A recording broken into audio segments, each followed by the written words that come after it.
All right, I know that this is not your typical music game news video, and I have no idea how many people will watch this, but today, for some reason, I wanted to share with you and show you my audio recording and production diploma from Recording Arts Canada.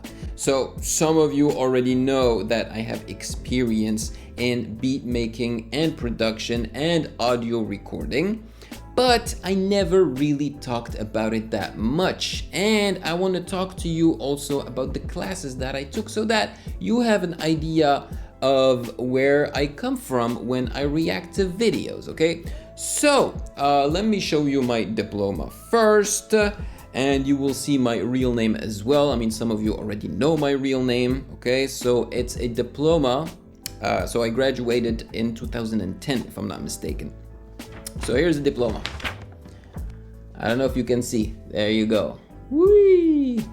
So that's my name, and here is written, so that's my name, and I successfully completed the audio recording and production program in the 2010 winter session. There you go.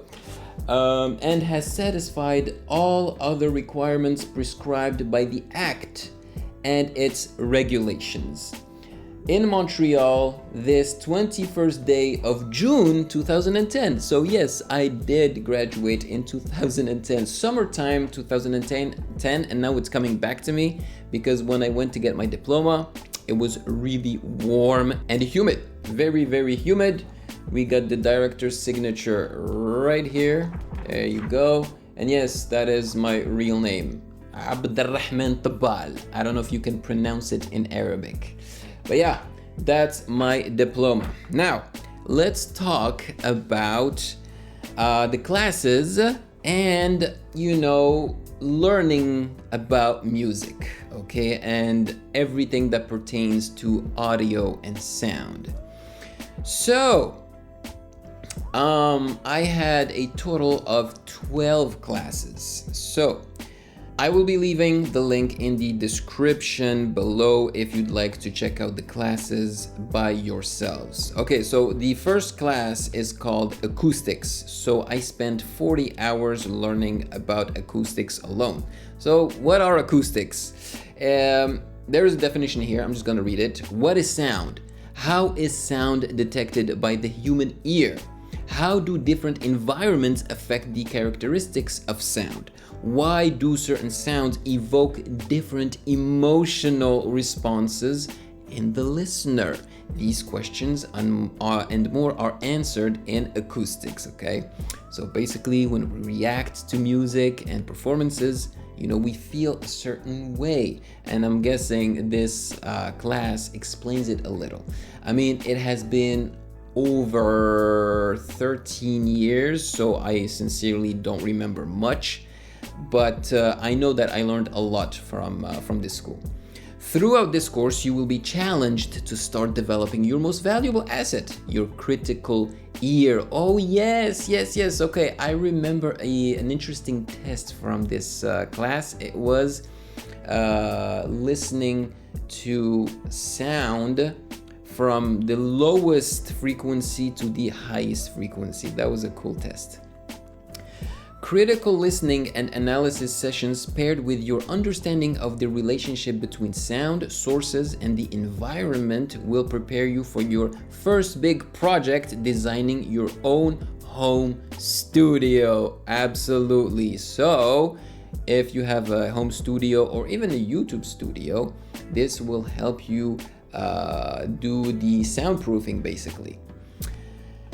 Next, what do we have? Audio consoles. So we spent 60 hours learning about audio consoles, and we had access to multiple audio consoles. They were analog consoles and digital consoles. So the audio console is the center of virtually every production environment. Be that a live performance, Foley creation, or band recording. So for Foley creation is when you record, sound effects or environment sounds and stuff like that.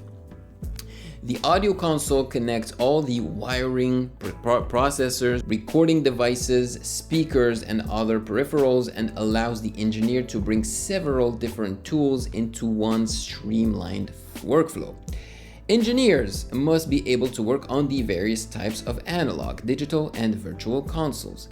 As you can see, we are sound engineers. That's why they're using the term engineers. A thorough understanding of each console component, including signal routing, equalization, monitoring, automation, effects control, and operation of DSP cards and plugins is essential to every engineer. Okay, so when I do put in my titles, music producer or sound engineer, here's the proof. I'm not lying. Like, I studied all of this. The next class is music and computers. I think I really enjoyed this one. So 88 hours, my God, learning all of this. How can a musician sound like several musicians at the same time? Is it possible to make keyboards, sequencers, and computers communicate with each other and behave as one powerful instrument that can be coordinated by one person? MIDI, so stands for Musical Instrument Digital Interface, basically the audio softwares that beat makers use, is a digital serial language that can accomplish all of the above. Musicians no longer have to wait until they are in the studio to actually hear their work. It's true. We don't even have to know how to play an instrument to create music anymore. They can listen and revise their projects, then use MIDI as a flexible recording tool. All right, the next class is called Signal Processing. We spent 68 hours learning about this. An engineer is playing back a recorded vocal track. While being well recorded, it does not have any sense of space or character, and is not distinct enough to stand out in the mix from the other instruments in the recording.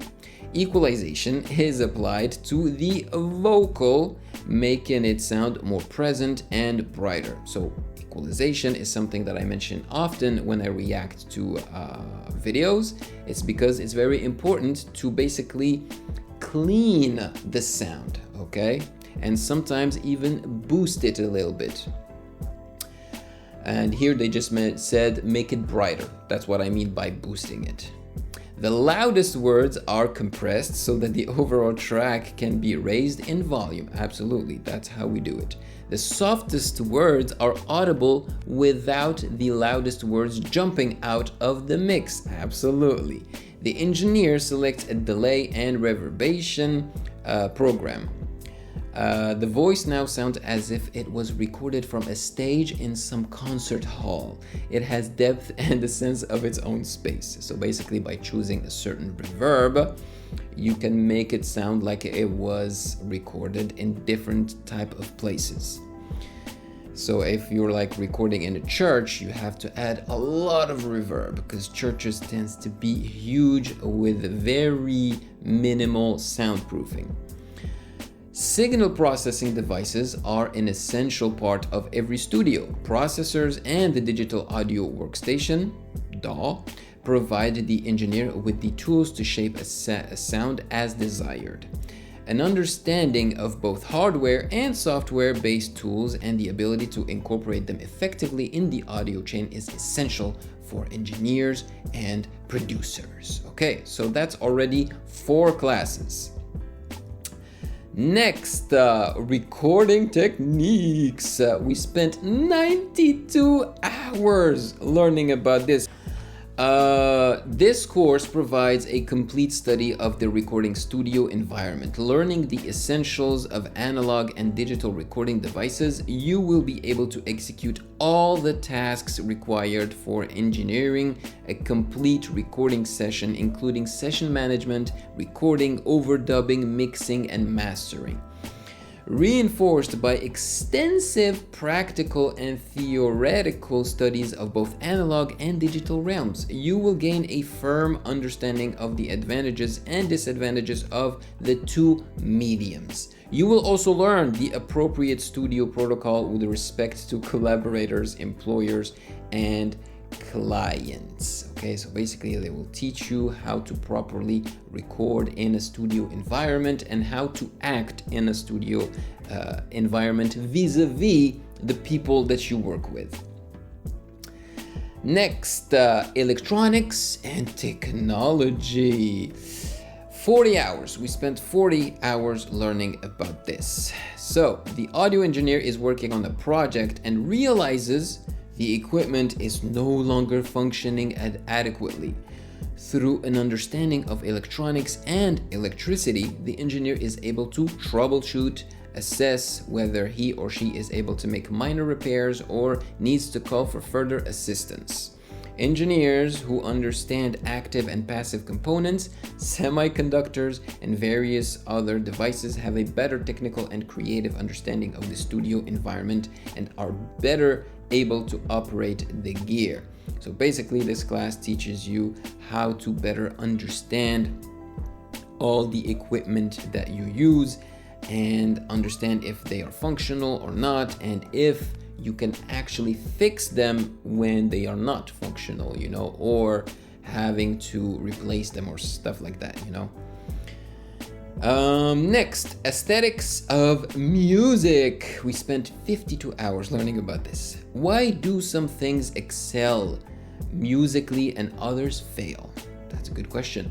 No formula exists for good music, yet some forms of combinations are pleasing to our ears while others are not. Absolutely, and that's why music and art in general is subjective. Sometimes what sounds great to one person has a negative effect on the next. And that's something that a lot of people don't understand.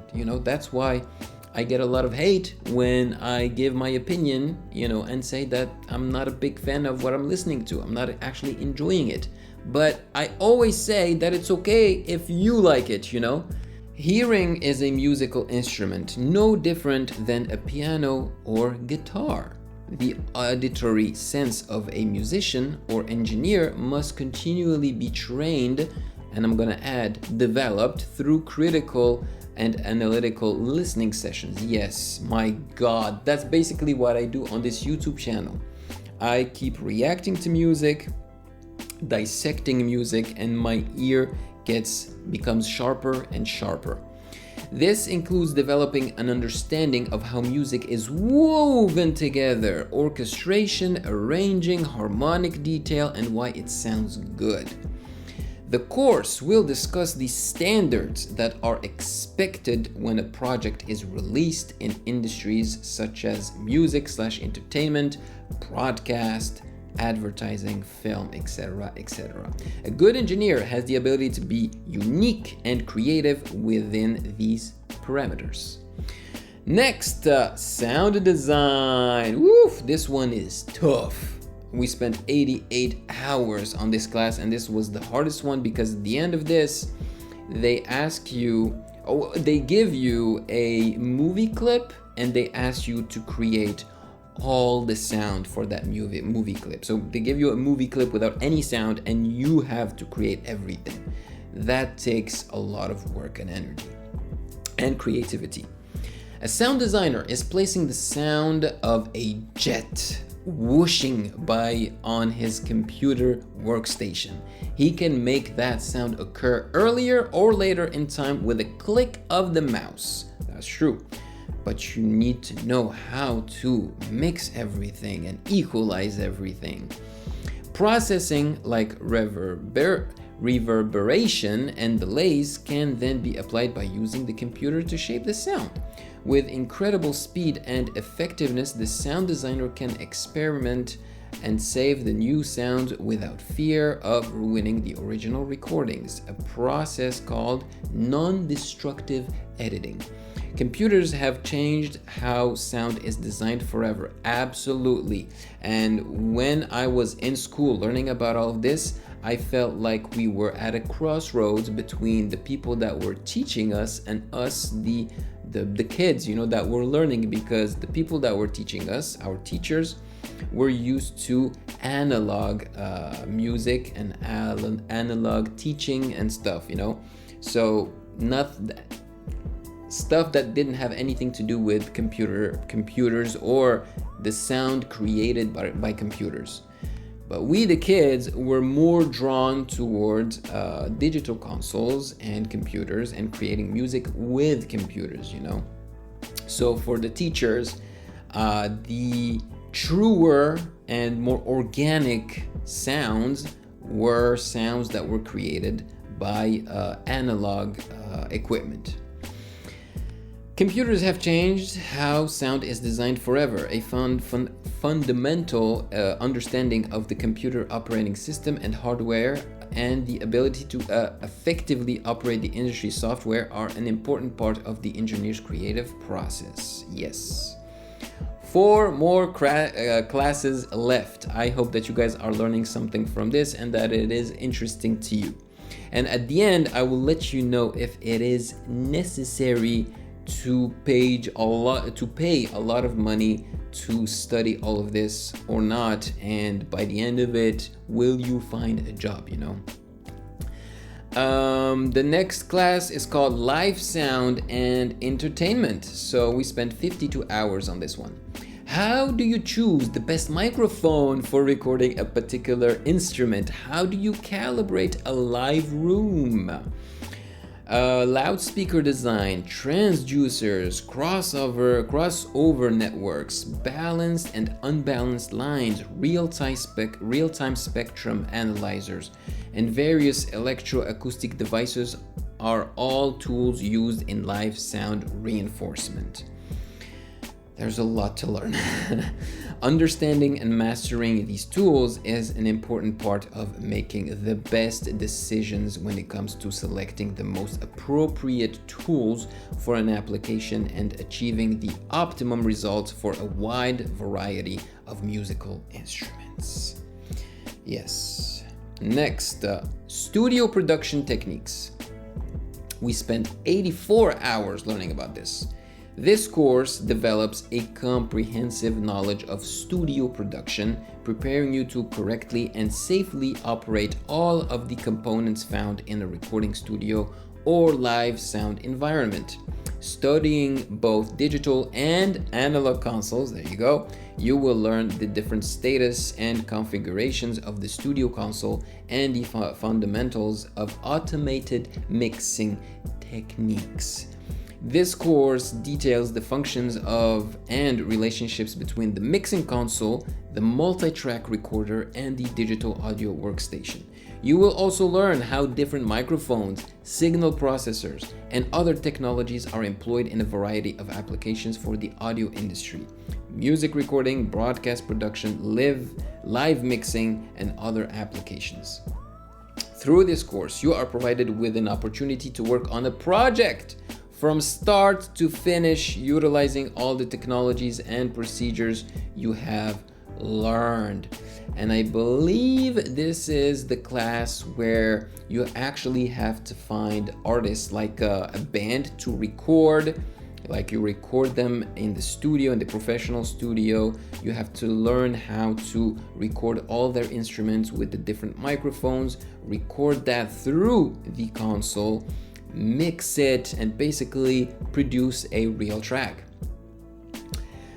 Next, post-production. We spent 88 hours on this. A chase ensues between a police car and a truck. Screeching around a corner, the truck, skidding on 2 wheels, demos a fruit stand, rolls over, and explodes upon impact with a factory wall. So they're basically describing an action scene, right? Sucked right into the action, you can't believe your eyes and ears. Ducking the burning debris, the explosion still ringing in your ears, you completely forget it's just a movie, which is exactly what the sound engineer wanted. Yes, if the sound engineer is great, you will be fully immersed in the movie, in the audio. Working as a vital player in the post-production process, the sound engineer is responsible for directing the sonic aspect of productions for film, television, gaming, multimedia, and commercials. Our courses in post-production techniques will not only show you the way these projects are created, will put you right in the center of the action. Working with the industry's top professionals, you will be guided through the process of post-production, audio, and sound design for film and television. You'll learn how the decisions you make and the tools you choose make it all come together. And my least favorite and last course/class is music industry. So learning about the music industry, and I could not care less about the music industry because I know how it works and I know that it's a dog-eat-dog world. Beyond production skills, what does it take to earn a living in sound and music? The answer is entrepreneurialism. This course teaches you how to turn your skill set into an entire line of products and services. It also introduces how the music industry works and how to understand contracts, licenses, and intellectual property laws. In this course, you'll be guided through the creation of an entire business plan and show how to develop your own business strategies using actual case studies as examples. So this is the course where I got the worst grade because I didn't care about this. I'm a creative person, okay? I only wanted to create. So I didn't really pay a lot of attention here.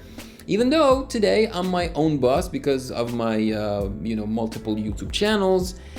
But because I don't like the music industry, I decided not to pursue making music, but talk about it on YouTube.